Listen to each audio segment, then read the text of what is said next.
Intentional, ready? Fire. Call together the workshops for the City of Keystone Heights, Wednesday, August 10th at 4 p.m. Ms. Rakowski, will you call roll, please? Mayor Lake, Here. Vice Mayor Hart, Here. Councilman Bobby Brown, Here. Councilman Tony Brown. Here. Councilwoman Thompson is ill, she can't be here. Sounds fun. You have a quorum, though this is a workshop, so there's no sittings.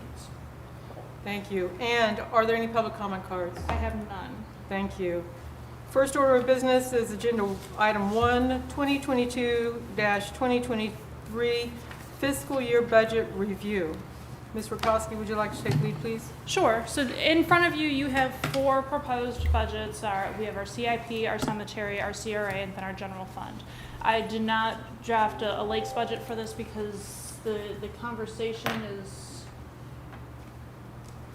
sorry, the conversation is pretty limited. We're adding $10,000 in there, and then we just have general expenses for the maintenance of the water at this moment. There's no additional projects coming out. So for this purposes, we'll start with the infrastructure or the CIP budget, where our state anticipated revenue is projected at $156,028. We have a total of $450 coming in for interest, and we're looking at $120,000 carry forward from this year because of the lateness of the roadway project, and then some other things that we were trying to get together, streetscapes and whatnot, that just didn't come through this year. So if you come down, we have a total income or total revenue of looking at $276,478. Our audit and CPA expenses, and I have this slash as audit and CPA because Ms. Rebecca will be giving us a proposal for additional work in conjunction with her monthly review of our financials. And that's coming to roughly $4,000. Is that the projected, or that's what it is now? No, that's projected. So I do have an estimated scope from Reddish and White on what their fees would be, and then in addition to what their fees would be if they did the CPA or the pre-audit side that he discussed in the last council meeting. So we're looking at about $4,000 that's going to be in conjunction, all of that work, the pre-audit and the audit work, for just our infrastructure. Slightly Does that off make topic, sense? but did Brad get together with Rebecca and get the wrinkles ironed out? There were 2 or 3 wrinkles that he mentioned. We're ironing right now. Okay. So. All right. I have met with Ms. Searcy, I've met with Rebecca on 2 different occasions, and then we met with Kira, who is the auditor over the airport, to work out who's going to be able to do what and what each task would be. And so Rebecca has a good handle on what she's being asked to do, and then she gave us a pretty good explanation of what she's capable of doing. So we will have to go to Reddish and White for some of those services, but I'm waiting for Rebecca's estimate to come in before I can compare apples to apples. Will you have it before we finalize the budget? The projected, the expenses for the audit would be if Reddish and White does all of it.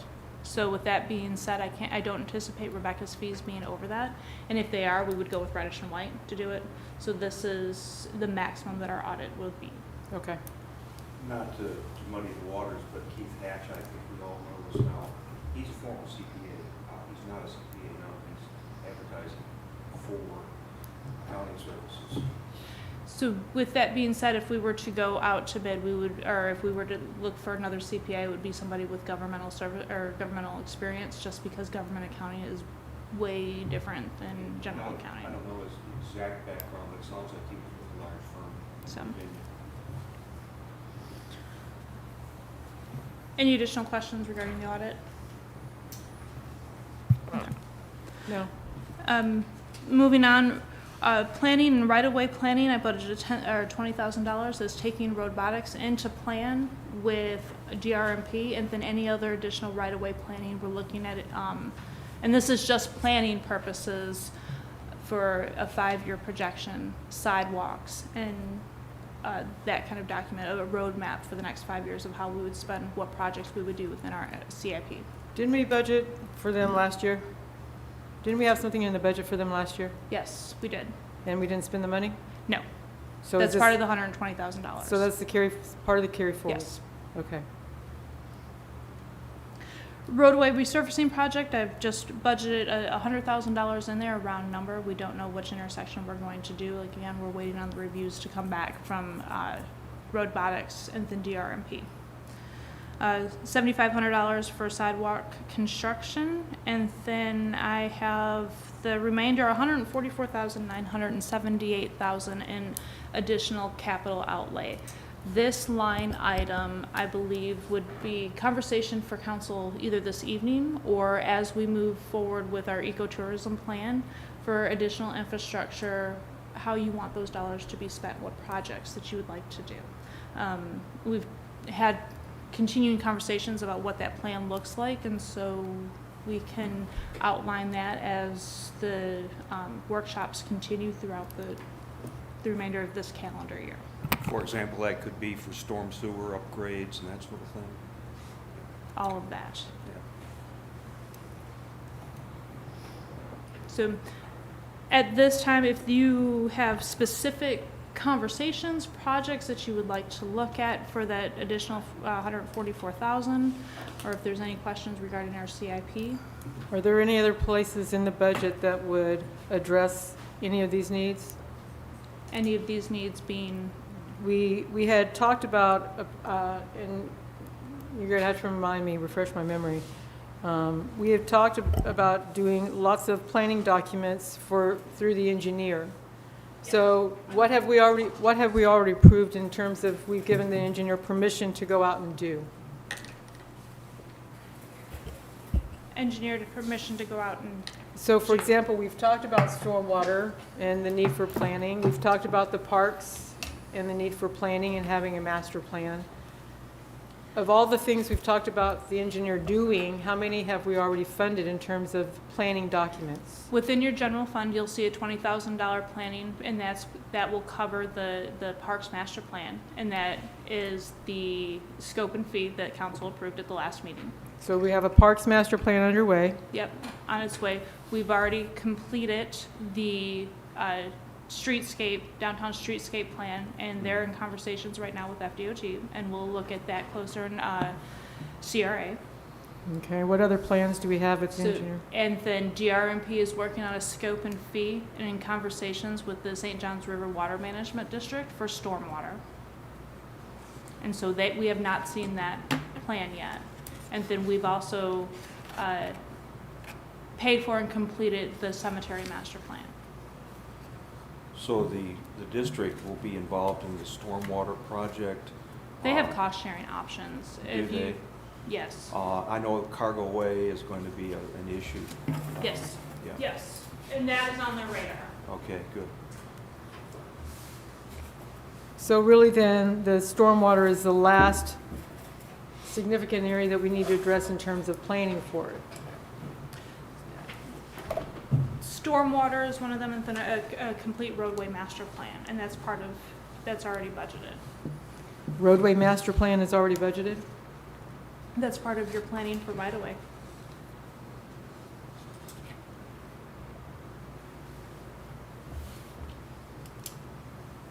Where, I know we've talked about it, and, but could this capital outlay be used towards a tennis court? Or- Yes. That tennis court is, how do I put it, deplorable? It's terrible. It's terrible, and I go back to when I first came on here and we did some work on it, resurfaced it and everything, but as we all know, it's gonna have to be brought all the way down to, but, that's something that's gonna be in our parks for a long time, and we really need to focus, maybe putting some money towards getting that done this next budget year.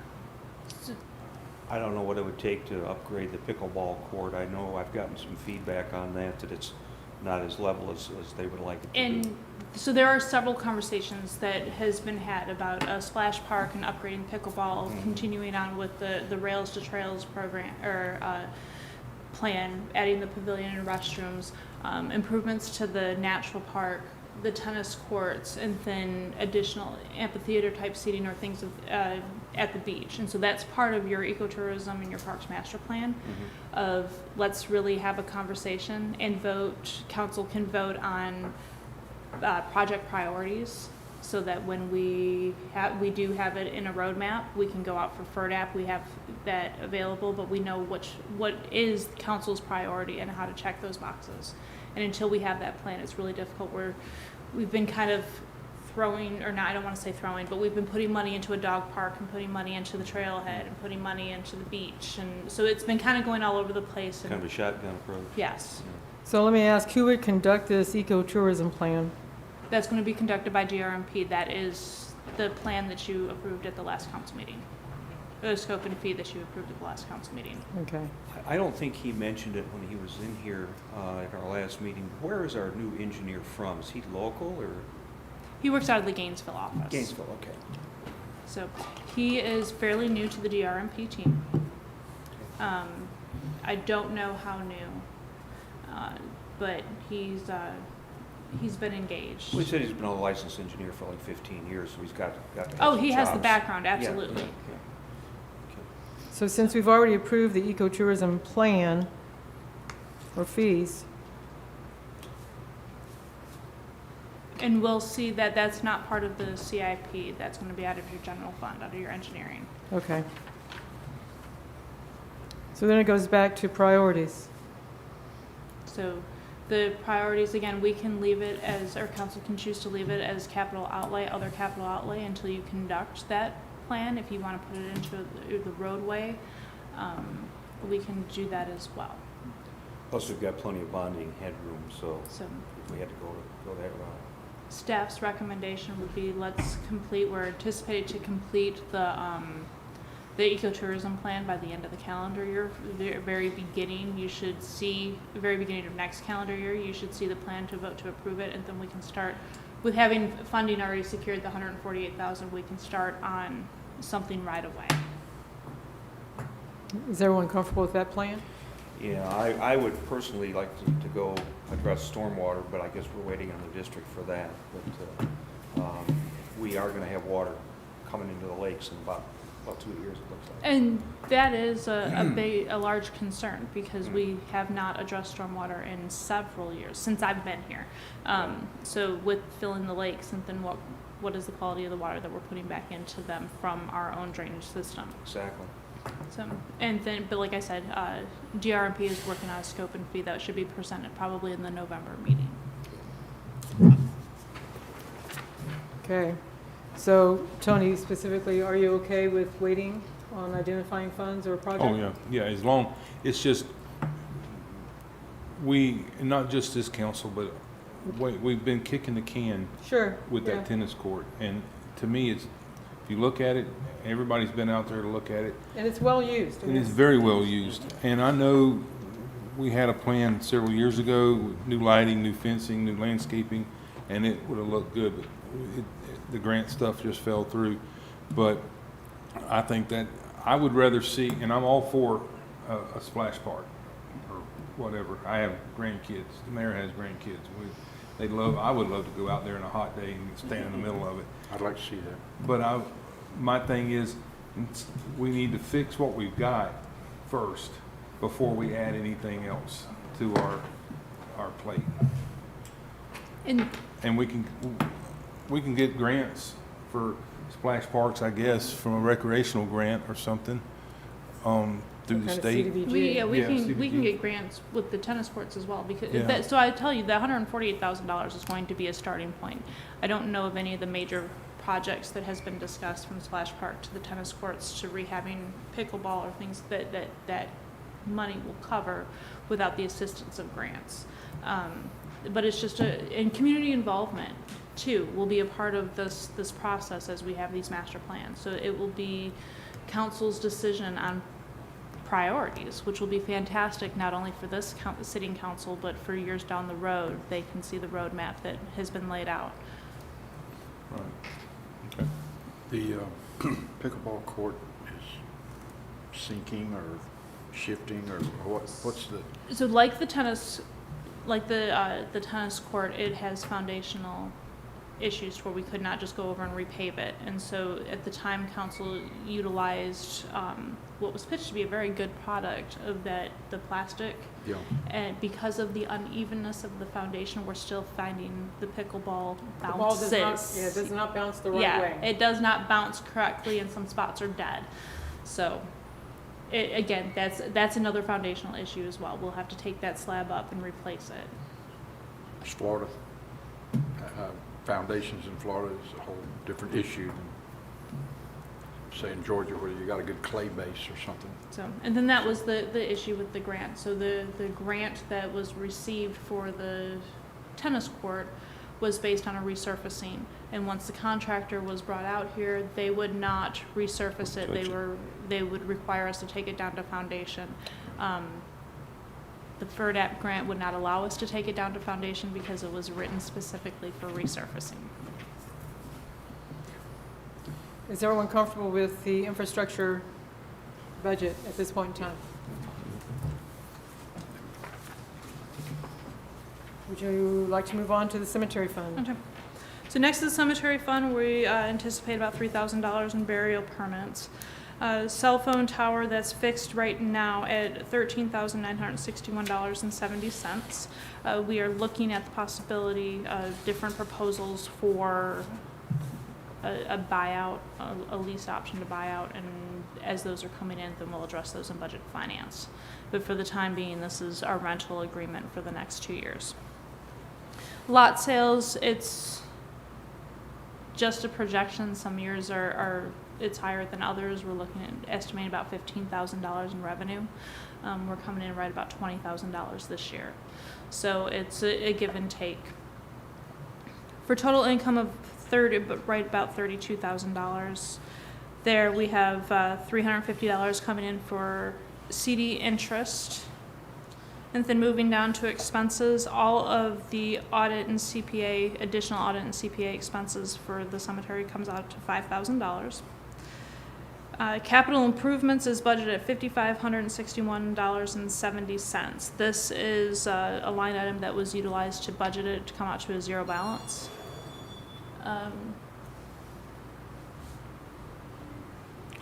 Could roads, fixing the roads, especially on that one end, be part of capital improvements? Absolutely. So we can look at, hold on one moment, please, go ahead.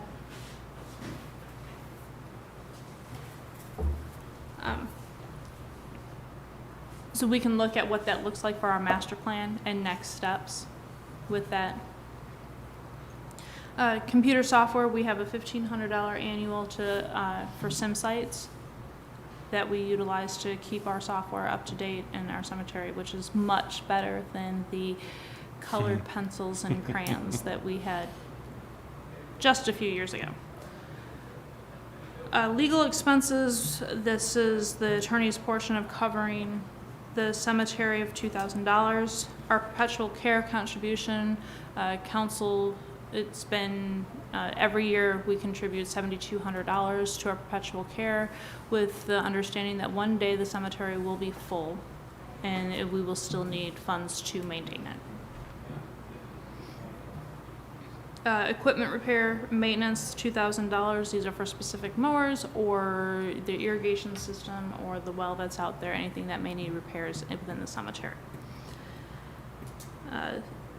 Costs for maintenance on it, we have $6,000 that the cemetery reimburses general fund for our staff, and then about $1,500 in utilities, water and electricity, and then we have $300 for the Veterans Memorial Pathway. This is brick improvements, any kind of improvements that we need to the beds that are around there, any kind of replacements, vegetation and otherwise. So are there any questions regarding the cemetery account? Any questions? All right. Next, we have the CRA. The city will be bringing in $42,824 from its general fund for contributing to the CRA. The county funding is going to be approximately $80,000 as soon as they negotiate their millage rate, and we'll have the direct number, or the exact number for that. We're looking at $110,000 carry forward, and I'll be working with Brad on how he specifically wants that line item to look, because carry forward doesn't seem to work, so. Correct. Interest, $50 for a total income or total revenue for next year of $232,874. Sounds like a lot of money. It does, until you start talking streetscapes Yeah. and repaving, things of that nature. All right, expenses. We have business expense, advertising, insurance, membership dues, postage, supplies. That totals $16,550. So what are the membership dues, please?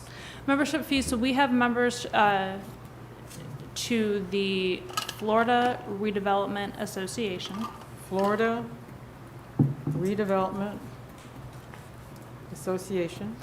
We also have memberships through our community trust for our parks. So we have we pay fees for the natural park across the street. We have part of our beach is actually been leased to us through a grant, in the same with the trailhead. So we accumulate $300 fees on all of those. Okay. All right.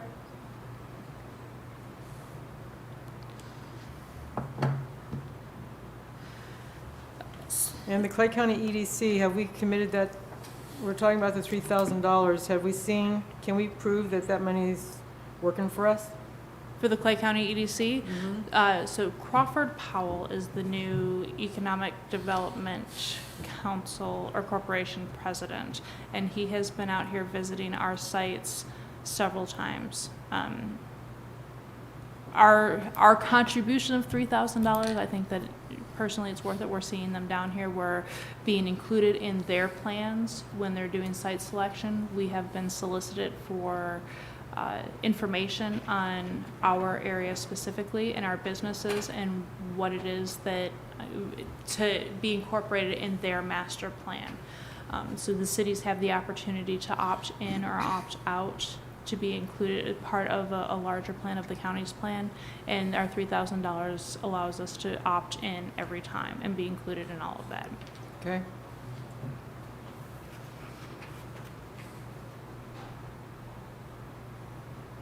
Are there any other questions regarding contracted services? I don't see any questions.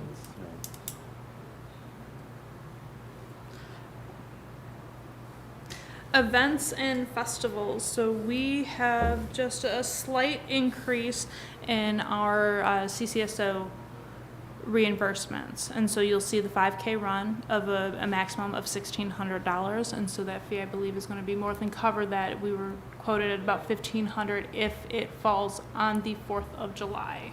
Actually, it's. Do you mind, can you come up, Ms. Sure. Carey? So people can hear you? I apologize, I didn't make it to public comments, but I was trying to get here. But, so if it falls on Can the. you, and your microphone's not on, Yeah, Yes, it is. is it? Yeah, the Okay, light's on, I great. can see it.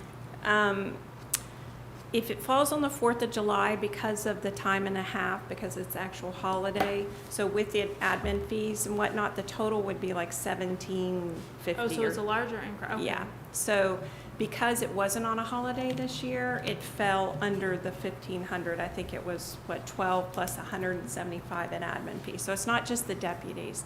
So it's the deputies and then The administration fees the and all that. administration Yeah. fee that they charge you to process the contract and et cetera, et cetera. So instead of like having to come back and ask for more money, like I'm assuming everything's gonna be on the 4th this year because it's a Tuesday.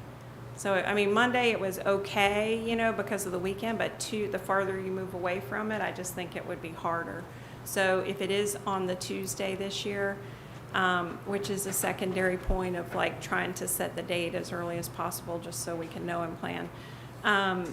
You know, it would be the higher fees of like, you know, 1,700 and some change. So I just would rather have it in there. So instead of having to come back at the last minute or a couple months before and trying to raise it. If we don't use it, obviously, then we don't use it. So. Right. So both of those line items, then both the 5K and the parade will be adjusted to 1,800 to make sure that that's completely covered. And then we have additional revenue within our CRA that we'll talk about in just a couple of minutes. Thank you. Thank you. We've budgeted $5,000 for under events and other. This is event specific to the CRA. So as we are starting to become active in events, things that will events that will attract those to encourage them to visit our area specifically, and not just a festival to come down to the beach, but possibly a sidewalk sale, a community sidewalk sale, or we're in conversations right now about a shop small day, which is the Saturday after Thanksgiving, promoting those kinds of events and encouraging those to visit those businesses that are within our agency and really promote that. Yeah, we've done those before. Yes. 4th of July and fireworks, we've got a budget of $7,500. We will talk about that through other discussion. There's been some developments, but that's what we've typically budgeted every year. So. And that was going to be a question for me, so I'll just hold my tongue till we get to that point. But like above that, the 5,000 for events, does that include the Boo on the Boulevard? Or is Does that something? include what? The Boo on the Boulevard. Boo on the Boulevard. So The Halloween thing? the next line item of $4,000 for outside events security That's- reimbursements, that's that it. would be where the Okay. security for Boo on the Boulevard would Okay. come from. All right. And so we tried to separate the $5,000 for really that celebrates our businesses that are within our area, Okay. as opposed to inviting people down to our community, if that makes sense. Mm-hmm. $15,000 for seasonal decorations. This has been an ongoing contribution to our Christmas decor. So we spent $15,000 this past year. Miss Shelley Gibbs did a fantastic job of going shopping and continuing on the greenery with the lights and the red bows so that we can move forward, putting that on all of our light poles and our fences. And then like to continue that $15,000 in hopes to become Christmas town.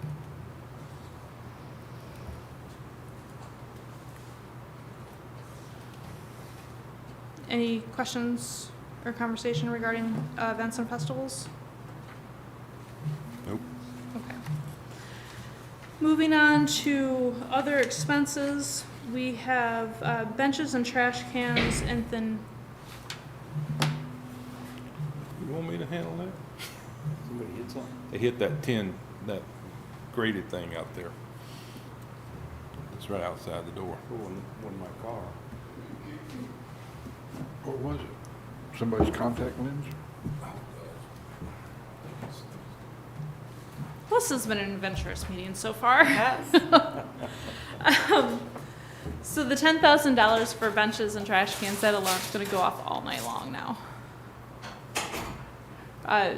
Benches and trash cans that can be really beach type improvements. So we've had conversations, the agency's had conversations moving forward of replacing some of the picnic tables. It's also had conversations about replacing the benches down there. We replaced the squared trash away? cans this year, got rid of those old ones.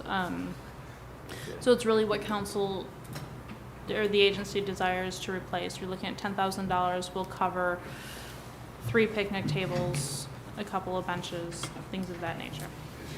Next page, we've got $50,000 for grant contribution expenses. So we fully anticipate having our $46,000 reimbursement come in from the state this month.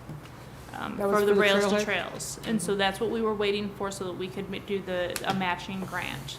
With that being said, we'll move forward with the matching grant downtown in our agency as a facade grant or a parking grant or a light grant or an all-included, you choose grant. Now, GRMP does have the original documentation. They're reviewing it just for language to put in parking, which we've heard a lot of people want to improve their parking downtown, lighting and things of that nature. So, I think the facade grant is important too. well, absolutely, and that would be a part of that. It would be language that would include all of that. So if the building is in good condition, but parking could utilize some help, or especially on their alleyways, it might be something that the agency would look for matching or assisting in that. Okay.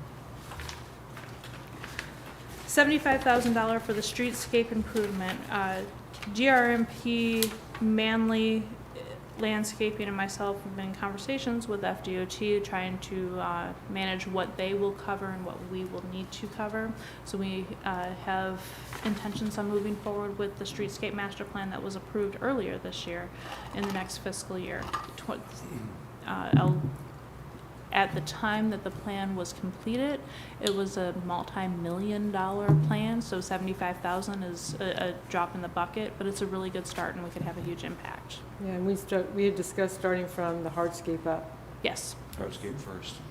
And so the hardscape, most of that can be included with FDOT, so it might take them 1, 2, or 3 years in their planning, but then we can start paying for the nice, the pretty, but.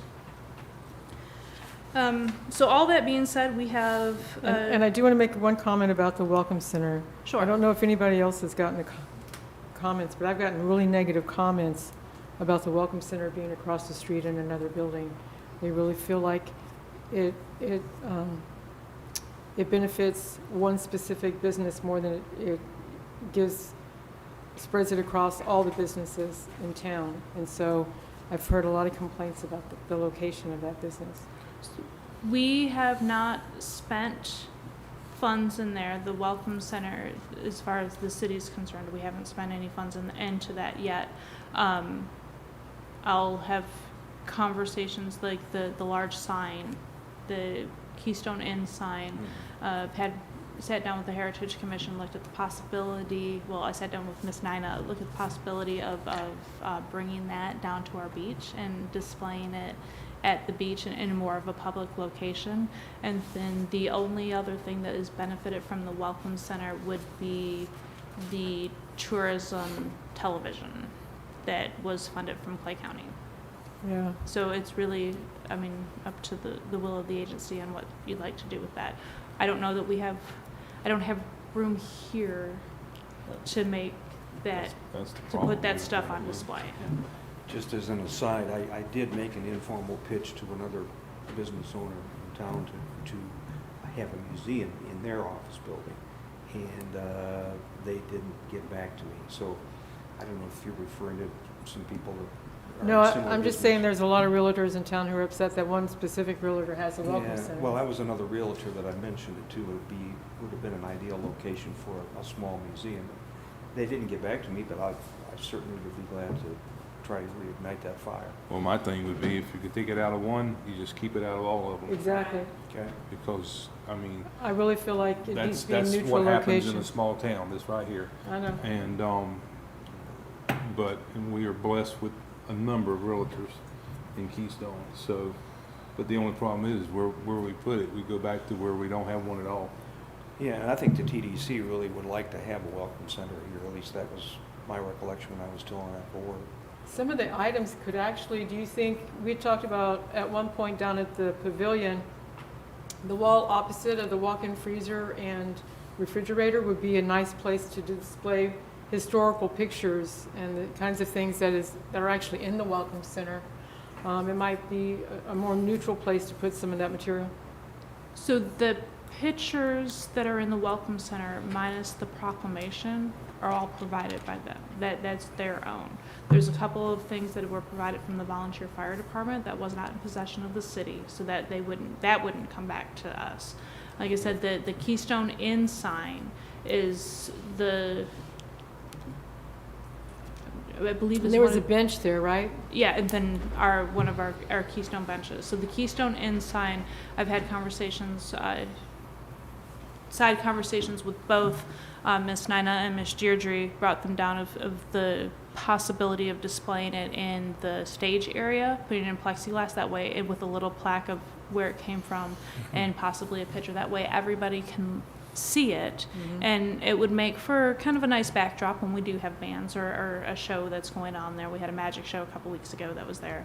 The wall across from the walk-ins, we have some pictures that take us from 1925 to current, and that there's four sets of renovations that has gone through. So that was going to be on canvas. Once it gets put in front of the Heritage Commission, then it'll go in front of the agency for approval. So those types of things, we can reallocate those funds, the Welcome Center funds, into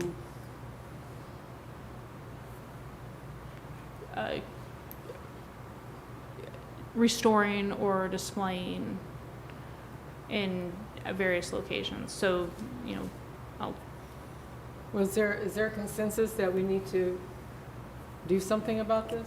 Well, if you will, you guys will bear with me a second. This is something that's has been run through with me and another past council person from years ago. We always thought it would be nice to build a replica of the original City Hall down here where the plaque is, where you would have a welcome center and a historical building that you could put all your historical stuff in. And I mean, if you go to the fairgrounds, they've moved in a bunch of these old farm buildings and stuff, and that's pretty neat. I know we went out and looked for the old one, and it turned out, my understanding, to be a chicken house out somewhere out in Hampton, which it was pretty well destroyed. But I would think if we could, it was just a frame building as far as I know, looking at the pictures and stuff. If we did, you know, something like that, I mean, I don't know we have the funds for it, but that would be pretty cool. That way everybody is not left out, and we can, how do you say, kill a bird with two stones, or two birds with one stone? That's what it is. so something like that I would encourage be part of your ecotourism parks plan, just because it's not necessarily our function, but it would be attracting tourism and visitors, and that would be part of the plan. And then we can being put into a master plan like that, we can assist us in getting grants. I know that TDC has dollars for rehabbing a facility. I don't know about building from new, but there are dollars available. So, yeah, there would have to be some kind of research, you know, staff would have to research the building you're talking about and the cost associated with it, to put it in the plan. But that would be something as easy as having Is it a glorified shed? historic or a museum / welcome center in that plan. And then There are two informal discussions, as I understand it, about a couple more developments, one downtown and one out off a commercial circle. I'm wondering if we could somehow tie those discussions in with the builder or the developer having at least a multi-use building that could be used for a welcome center. Well, the perfect welcome center sits on the corner of State Road 21 and 100. no, we want that gone. Well, that parcel. Yeah. So There's no parking. there's no parking. There's no easy accessibility, ingress, egress to that property. But again, like I said, if that's a desire of the agency and the council, then that would be something that I would encourage you to put into the master plan. That way we can have it document it when we do go out for grants. Like I said, TDC has dollars that are available. I'll have to look and see if it's just rehab or if it's construction as well. Well, I think we should move forward with something with that conversation because, again, you know, With that being said, I I'd think like that to be fair. the next agency meeting, if it's the will of the agency, I'll put Welcome Center on the agenda. Yeah, I don't want to throw the baby out with the bath, though. I don't want to abandon what we have just because some people are No. complaining. But Or we need to be thinking I of- would encourage talking to the developers about maybe incorporating something like that, for example, in the old church building. I really feel like it should be on city property. I believe that they would probably be very open to that idea as long as funds came with it. Well, sure, we'd have to pay for So, it somehow. but the difficult thing with that is being able to maintain it. So if it would be something that, on city property, it would Yeah. be easier accessibility, but then manning and on a regular basis would be a task. So that would have to be staffed. Cost to build a frame building like you're suggesting, Tony, maybe 800 I have square no feet, idea. probably a couple $100 a foot, because you're gonna have to meet all these codes and bathrooms and the whole 9 yards. But it might be something to explore a little bit with a builder or two informally, just to get an idea. It's too bad we couldn't build it in the way Project Plays does, where the whole community comes in together and does it. And you got the different big hardware corporations that donate and stuff like Sure. that. But I don't know if that was several years ago. I don't know if that would happen anymore. Yeah. It probably could get some, as long as they got some recognition, I would think. It would be hard to find someone to drive the project too and make that happen. You need someone, a person that would be a pretty, a leader on that kind of thing. So going forward, do we want to address the Welcome Center expenses in the eco plan? Is that what we're saying, so we can maybe switch things up moving forward? Is that, so this is a workshop and just, for budgetary purposes, would you like me to put that as a zero balance or a $0 line item? We can include it in the next conversation we're gonna have with the 24,000, and then it can be reallocated as the agency sees fit once a decision's been made about the Welcome Center. We're gonna have to do it pretty fast, because when water starts coming in the lake, we're gonna have a lot of people. I Flocking. understand that, I completely, Yeah. and we do, we see them coming in now.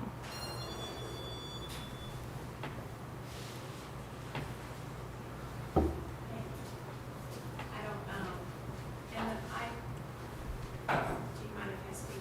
Sure. And then, I don't know, you said about using the funds maybe toward restoring or whatnot. I mean, I know the Heritage Commission, like with the new budget and whatnot, I know all those funds, which is great, have an increased budget, but I think they're already spoken for like Oh, yeah, events. no, and so No, when no. I talk about the restoring, that wouldn't come out of the No, Heritage no, Commission no, I know what budget. I'm saying though, but to restore that sign, if the Welcome Center funds to restore that sign would be awesome, because I don't see the Heritage Commission having the Oh, funding to do that. absolutely. And so that would be part of that conversation. And we've had, so this side conversation, I've walked down there with Nina and then with Deirdre on separate occasions and looked at the sign, talked about what an idea that came to me from some of the local residents of getting that on display. And I was actually encouraged from residents, and then the conversation with one of the two Heritage members was to leave it as is, because it was kind of it had character because of that.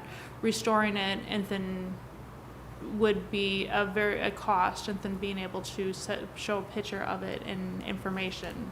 Yeah, I mean, I So, think that's one yeah. viewpoint. And then, but it was an outdoor sign, and so, and I know the lighting and whatnot, the sign on it's actually from Gainesville. It's pretty cool, but So, so, I mean, that's one viewpoint.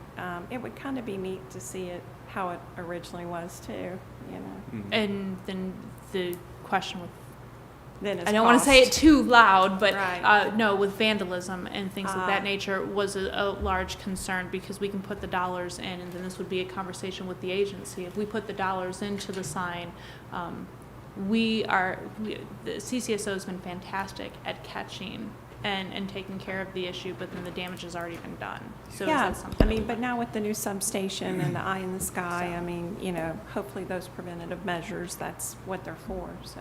But anyway, just my thoughts. Absolutely. Only takes one kid with a BB gun though to mess it up.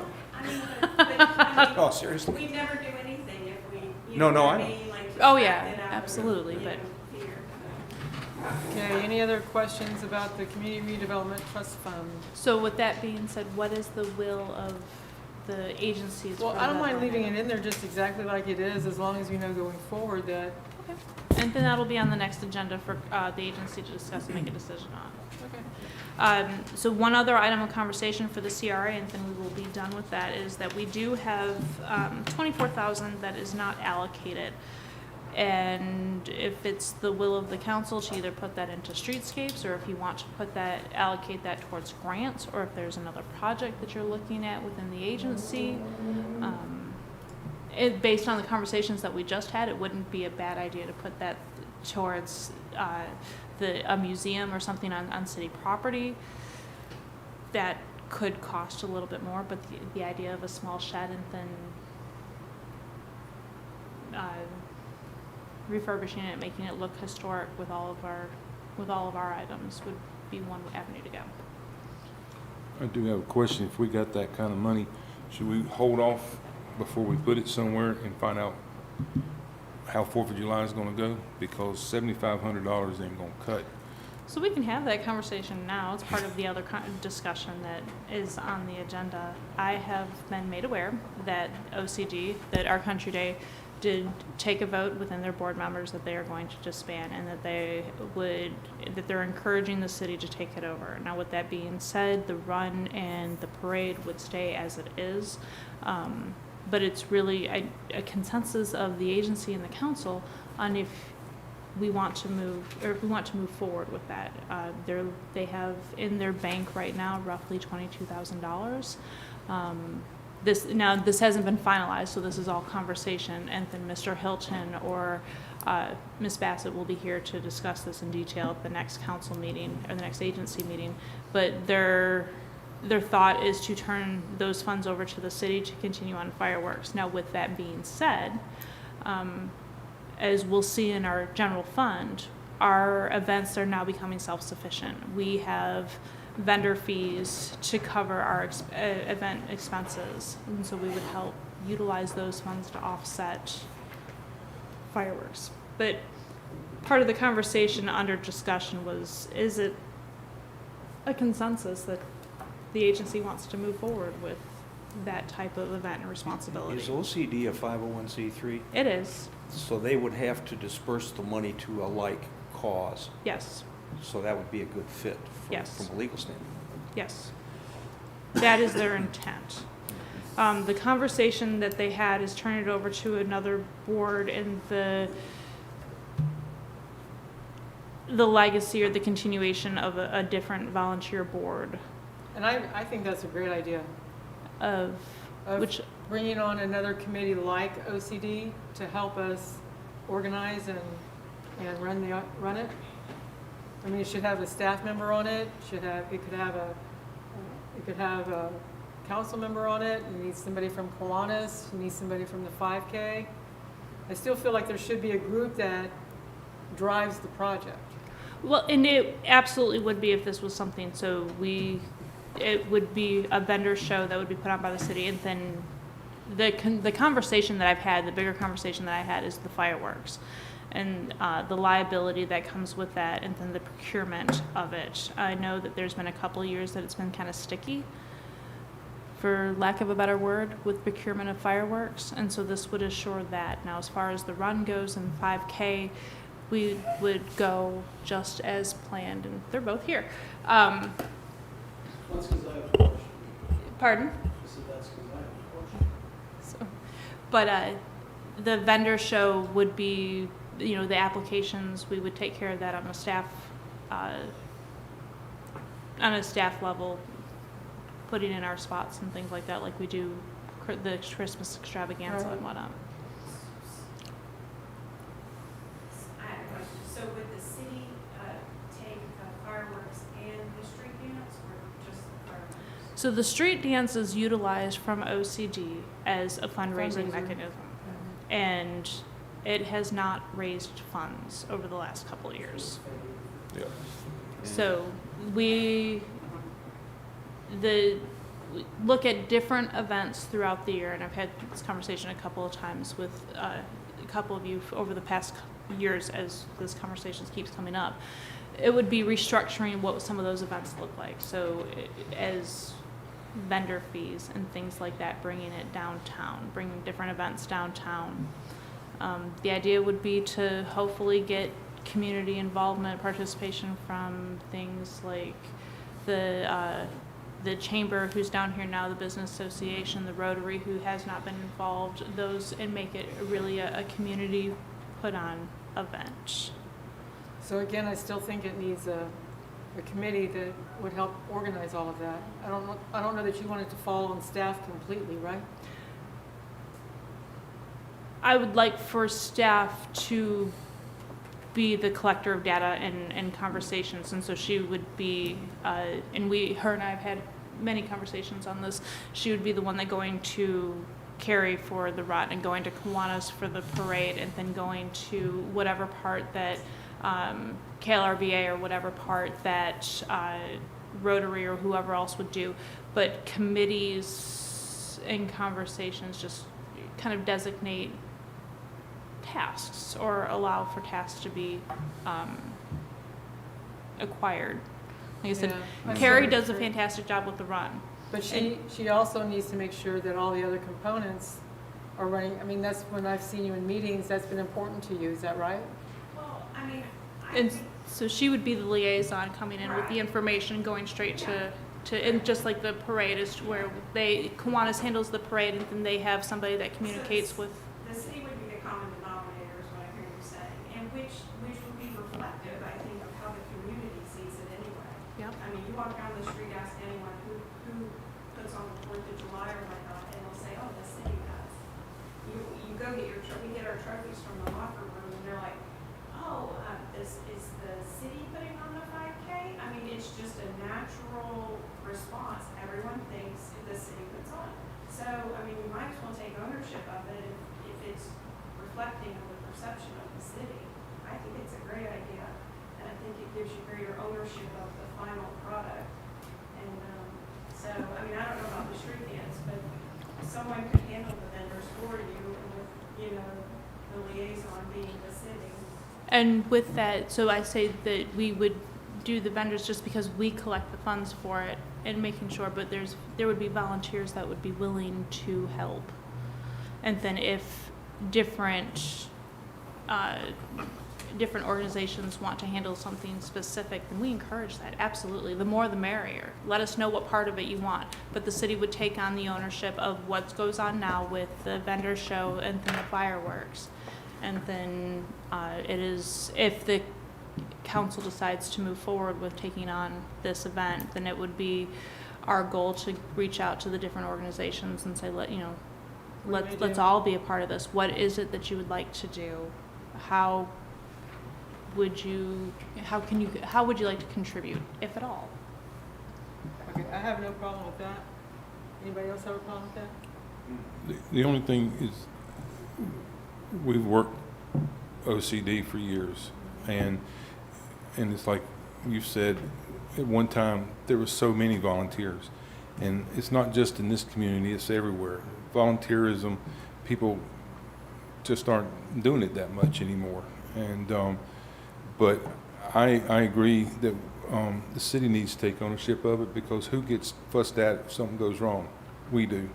So I think we do need, it could be, the oversight would be from our staff, and we'll put on a good 4th of July like we always do. Anything, Mr. Hart? I was just thinking that you do have the Friends of Keystone, and it's a broad 501, it's not a 501c3 yet, but it probably will be. I can't speak for that corporation. I set it up, but I'm not on the board or anything, but you might want to talk to that group a little bit. Kiwanis, very limited budget, so I don't think you're going to get money from like Rotary or Kiwanis, Well, something like that.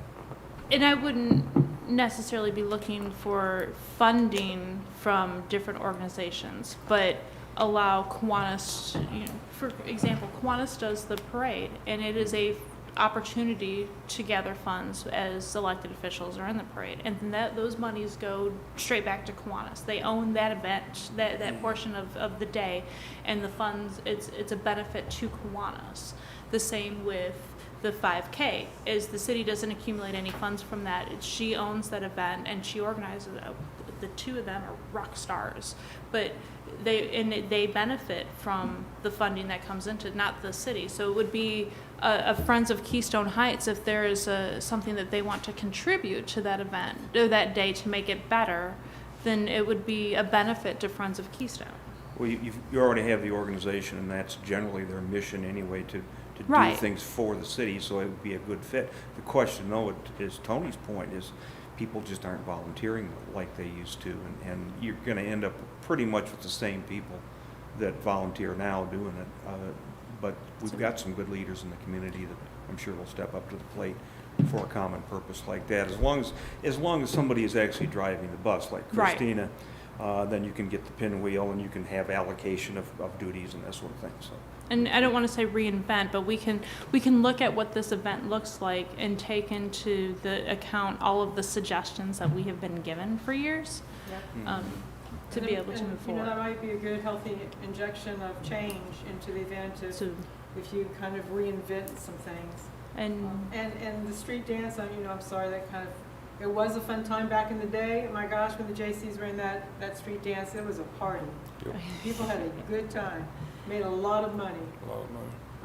But, things change, and so many times we have to change with the change.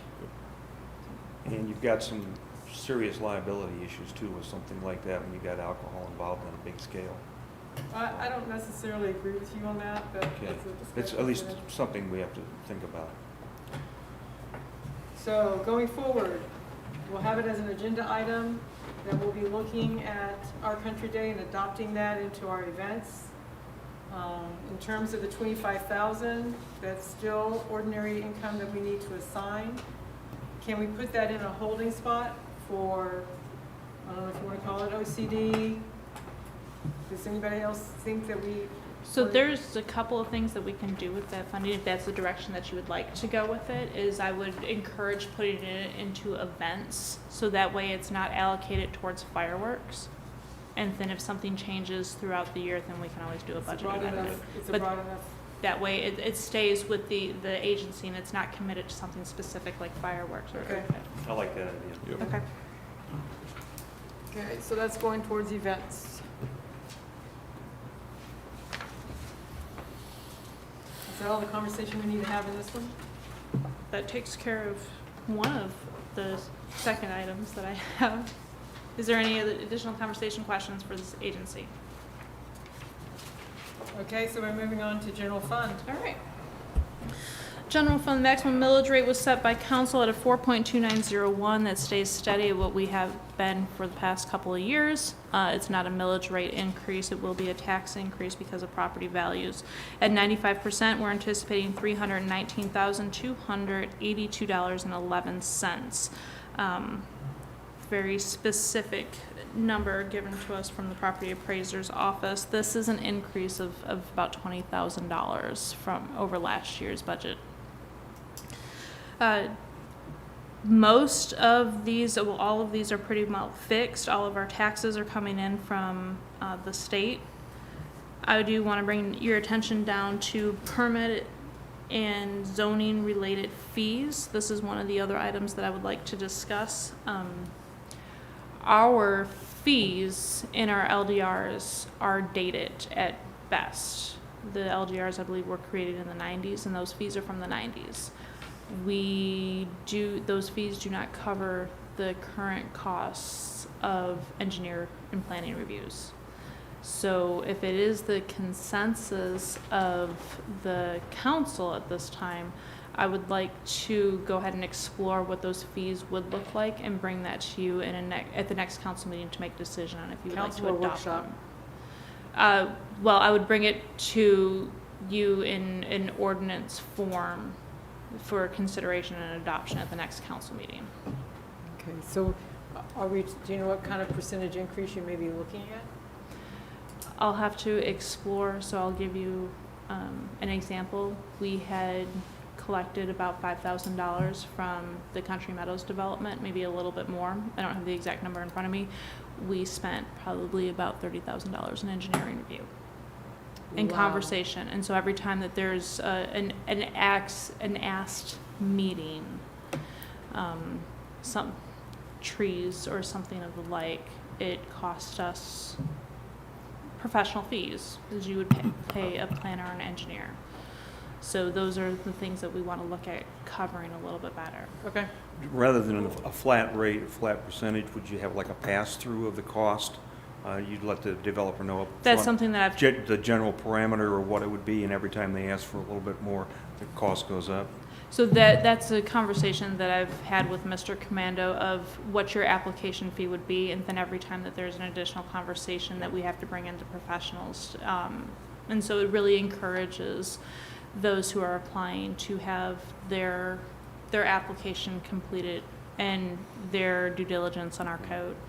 But not as a moneymaker, just basically passing through our additional I costs? don't, no, not a revenue stream at all. We're just really looking to So- cover our expenses. So Yeah, we're, okay. again, not spending tax dollars on plan reviews. It's their funding as they're asking for this to be reviewed. Yeah, I mean, because that's wholly unfair for the tax Yep. dollars to be spent Yep. on engineering fees for a development like that the developer should be paying.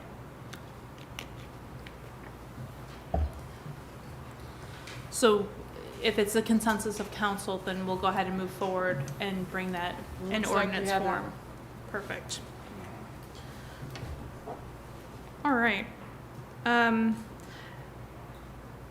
Everything else within revenue minus the $3,000 towards the end, which is festivals and concerts, is all pretty well fixed. These are all state-generated numbers or numbers that are given to us by different agencies and how we collect these dollars. Are there any questions that I can answer as far as our revenue goes? Just out of curiosity, what is the miscellaneous other income? $2,500. So we accumulate processing fees, credit card processing fees, and then we always have something else that comes in that will leave in another budget item. So we have to, kind of a catch-all and be able to budget it.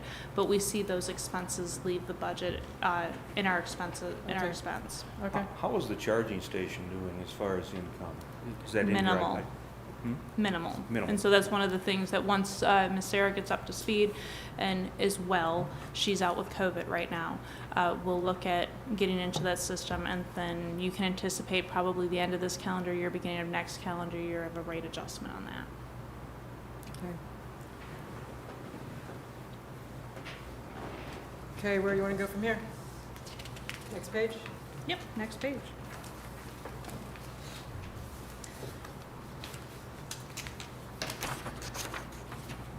Outside, there's just a couple line items that have fluctuation, but just about everything is pretty well fixed. I mean, this is general operating expenses, so we can go through sections if you like, or we can go line by line. Go ahead and stop me if you have any questions, or if you want to go page by page and ask the questions, however you would like to see this.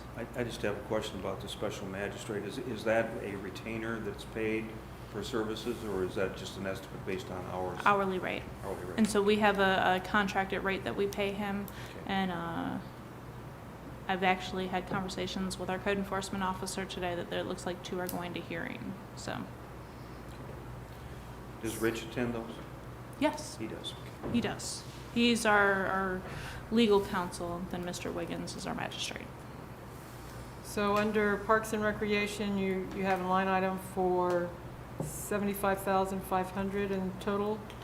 So that's a total, that is everything included up there. So Parks and Services payroll, we divide up our public works into where they spend their time. They spend it in parks, streets, and whatnot.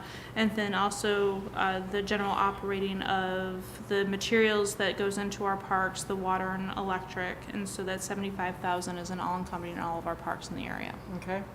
And then the next, these are the planning fees for the The different planning plans? fees, so that is the ecotourism master plan, and that wasn't put into the CRA because we have parks outside of the agency or outside of the area. Yep, But it was approved at just above 19,000. okay.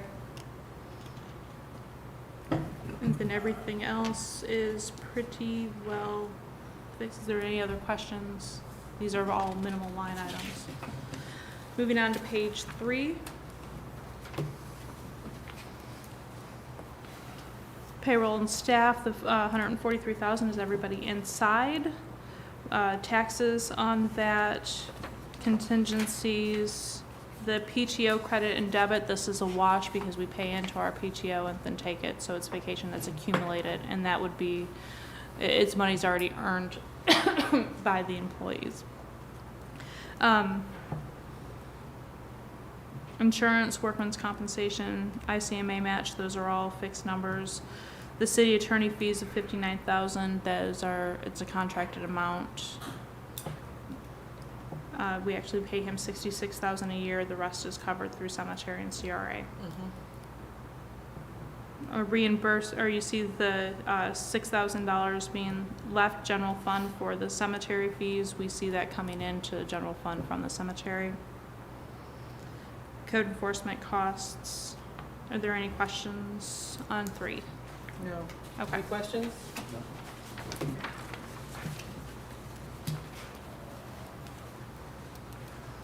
All right. Our last page of general fund is operating expenses for public works, signs and pavement markings, traffic, gas, the remainder of public works that they utilize for streets. We see the $42,000 leaving general fund on this page going into community redevelopment area. Credit card processing fees, we saw part of that was coming in on the income side of it, the $10,000 allocated towards lakes.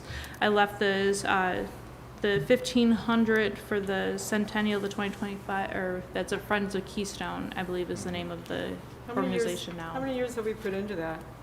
This has been, I don't want to say rollover, but it continues on. It's $1,500, use it or lose it at the moment. We have not paid them. Oh, okay, so it's not accumulating. No, it The has not been accumulated. corporation was just formed a couple of years ago, and we need to have a discussion with the board as to whether or not the board wants to go ahead with a 501c3. I would recommend it.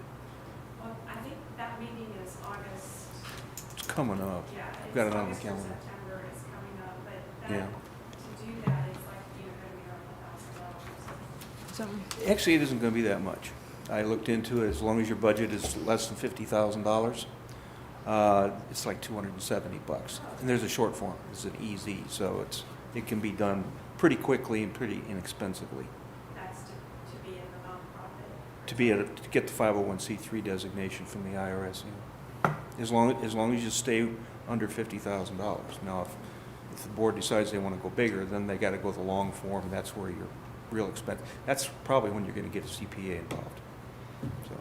So the next line item to bring attention to would be the Heritage Commission. That's been $1,500 for several years. I had conversations with Ms. Nina and her budget.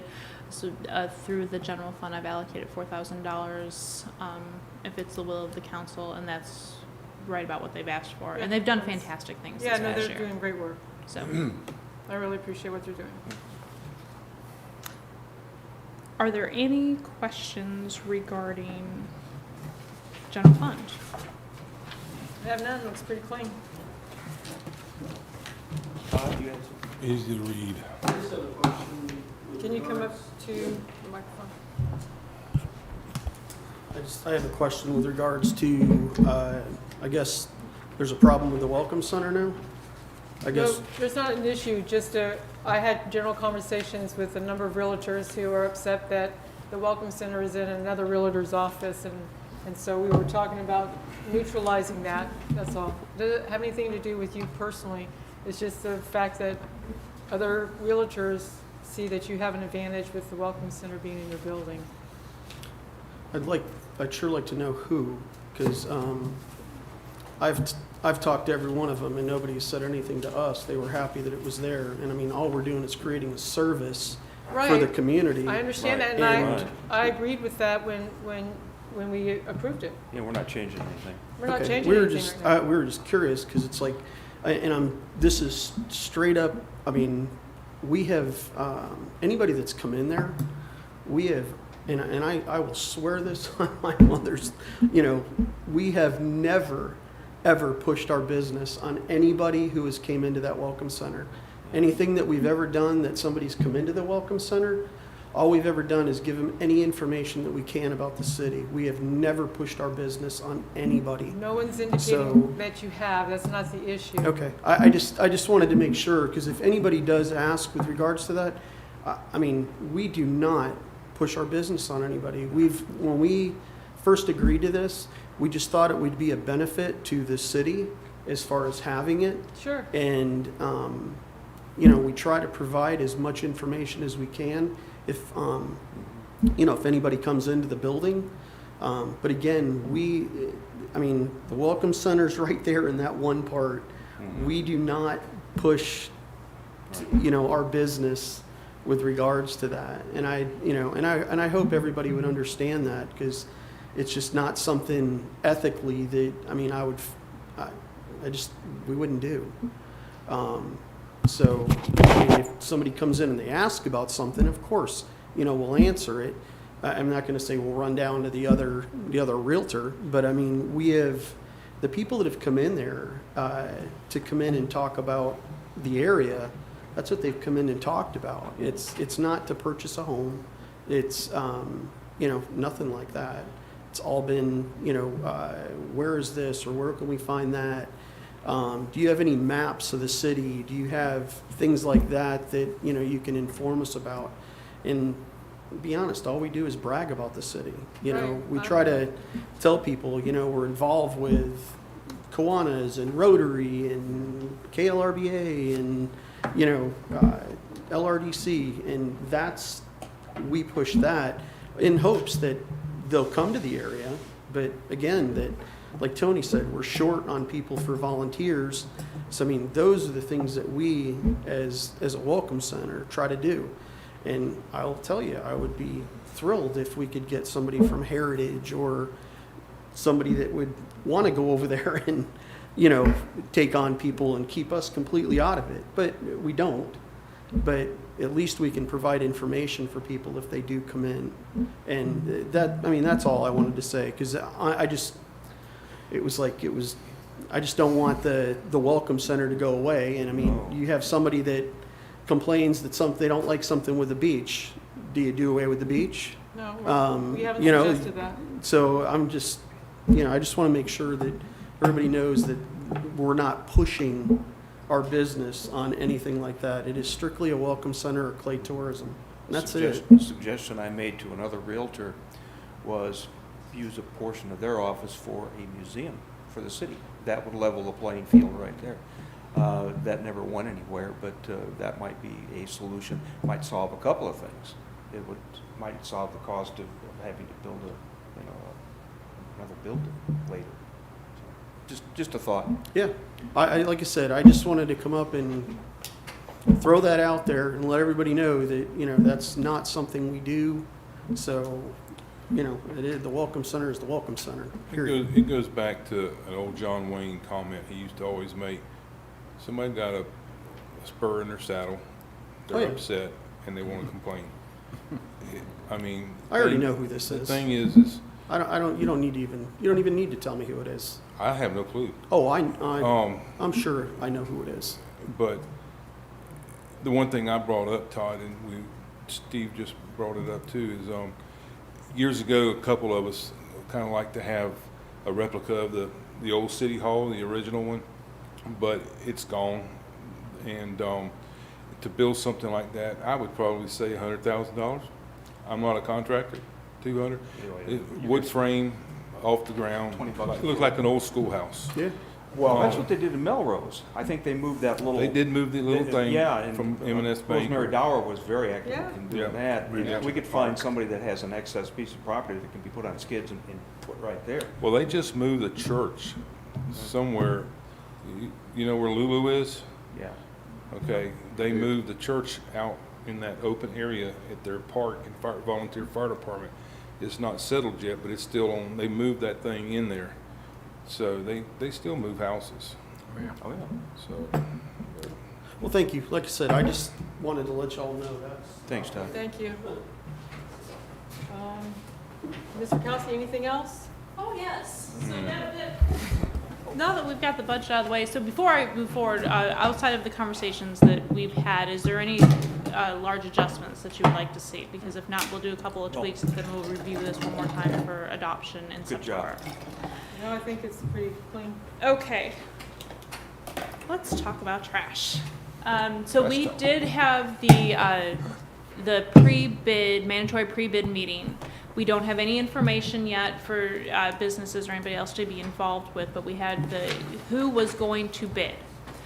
With that being said, council will see up to one proposal, and I say up to one proposal because they can choose not to put in a proposal. And it is our current hauler. So with that being said, we've had conversations, and the business community had conversations about the possibility of an open market. It's really up to council on what we do moving forward. However, we do have that bid will be due on the 23rd of this month for review. We have a workshop, another budget workshop on the 24th of this month, and we'll have that item for discussion. So moving forward, if there's any conversations that would like to be had by council, I wanted to make sure that you knew that you will see up to one bid. So, yeah, I think as a council, we need to be prepared for the option of open market. Not to say that, you know, we will vote either way, but, I mean, we have to vote some way, but I think we should be prepared. So what does that mean to you as staff? What do you need to do to prepare for open market? So open market or any additional change, we, right now our ordinance states an exclusive contract. And so any change to that would require an ordinance change, which is 2 hearings. If council would like to see something different other than an exclusive contract, which we know that we're gonna have up to one bidder. So you have the option to reject those bids, but we've only had one that's interested. It would require an ordinance change. So with that being said, if council decides to move in another direction, then you can have conversation, discussion about that so I can be prepared for the next meeting. I don't see any real upside to be in the trash business. All we get is blowback when, you know, when the prices change. I would prefer that the open market rule and let the individual businesses make their own contracts. That way they have control over what they're spending. We would have to have some enforcement mechanism to make sure that they actually did make a contract so we don't have flies and, you know, trash, you know, on the streets. But with the proper enforcement mechanism through code enforcement, I would say let the businesses make their own deals. They probably could do better. I don't know. But if they can't do better, then we need to be prepared to have the other bid, you know, in front of us. So it works both ways. I just think we need to be prepared for options. Thought of something. You have to get rid of the waste off the trucks in Clay County. Yes. If an outside bidder came in, say somebody from Putnam, Mhm. Bradford, or somewhere, and they collect, a different company, they collected the garbage, would they still have to go Yes. to Clay? Yes. So they're bound by that? Yes. Yep. Okay. So trash accumulated in Clay County has to go to Clay County, and it's they pay to utilize Rosemary.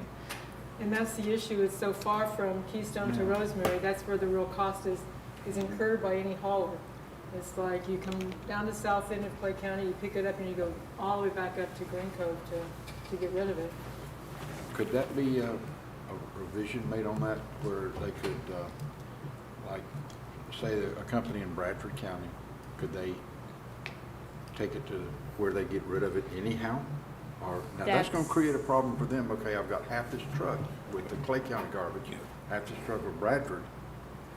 So now I'm gonna be 2 trips and they're not gonna wanna do that. That's the problem. That's something that you would have to talk to on a county level, and that would be, Actually, isn't that more of a state level? so, well, they would have to initiate it because they receive the funds for it.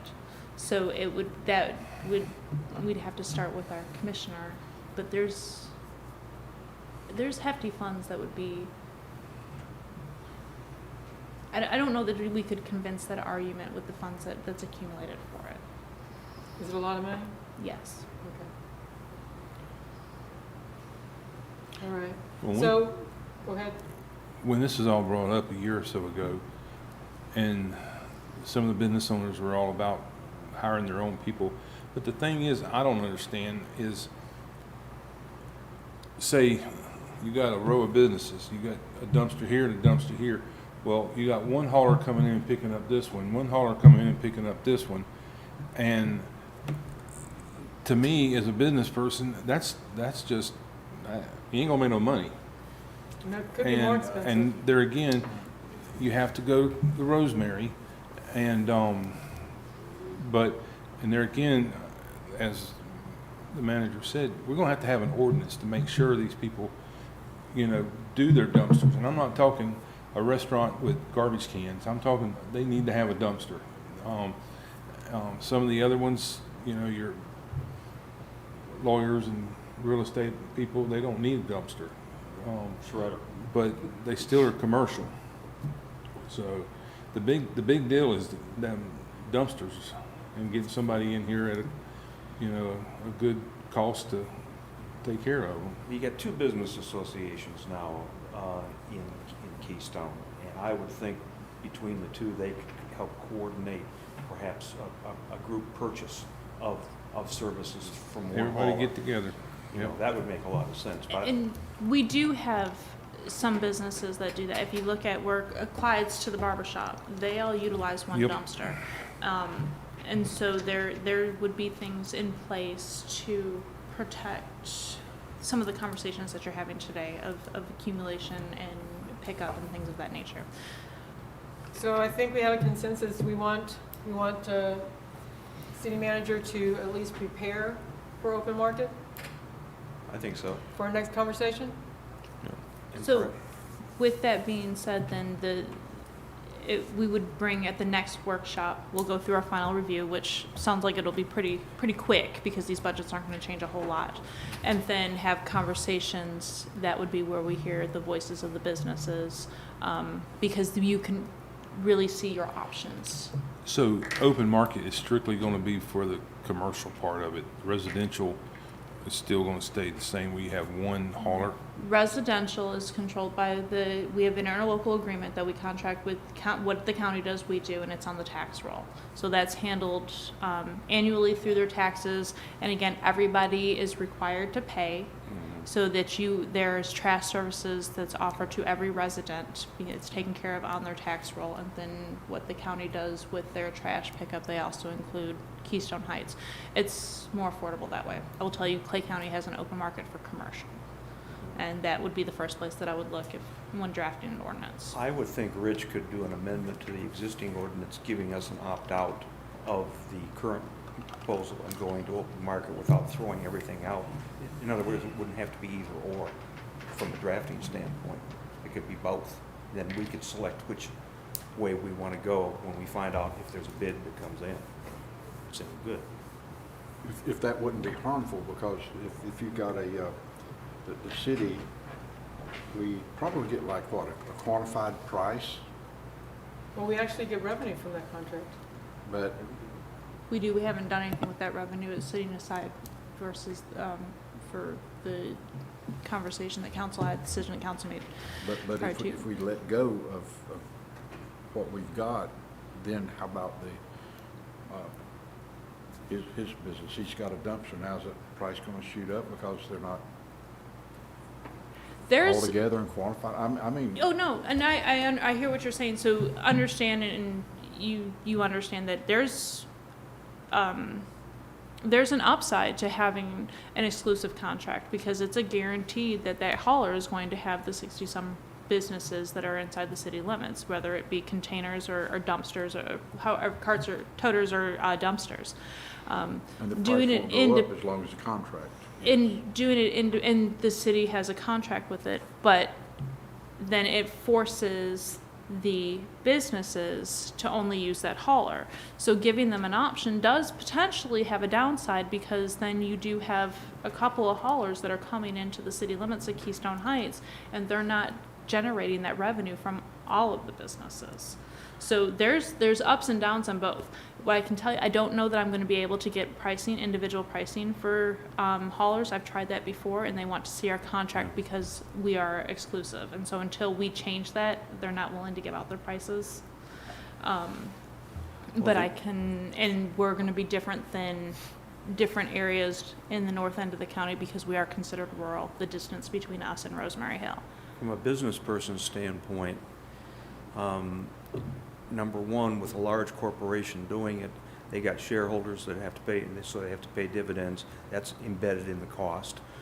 And if there's a revenue stream going to the city, that's embedded in the cost. I would think that the business owners would prefer to go on their own, but we could encourage them, or the business association could encourage them to pool their resources and use one or two haulers.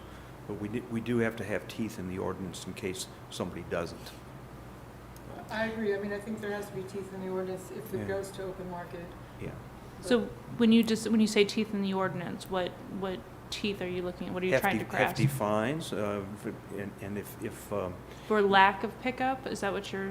for lack or- of pickup, okay. yeah, in case that all of a sudden there's stuff strewn on the street and all that.